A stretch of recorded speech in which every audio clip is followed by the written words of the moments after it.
Центр Саманьон в Казахстане, а затем евразийский диалог.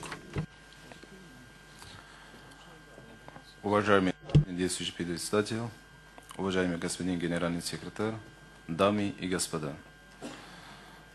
Я Валиев Инуятуллахон, являюсь вице-президентом Ассоциации Таджикского объединения Казахстан Саманьон.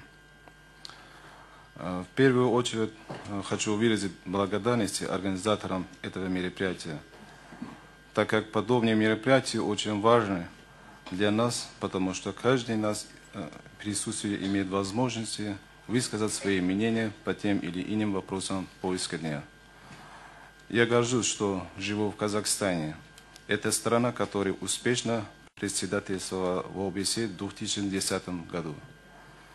Только Казахстану удалось собрать глав государства ОБСЕ после 11-летнего перерыва.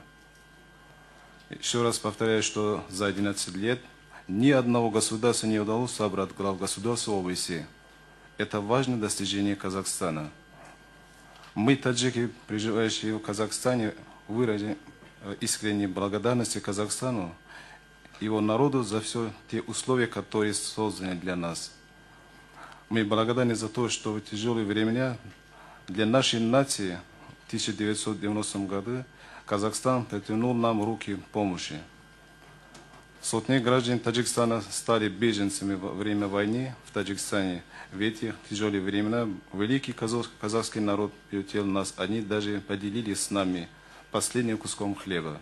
Пожалуйста, выступайте по теме заседания. Однако существует сила, которая пытается нарушить спокойную жизнь таджиков в Казахстане. Так называемые партии исламского возрождения посредством своих средств массовой информации в Казахстане ведет антитаджикскую работу, чтобы очернить таджиков среди других наций.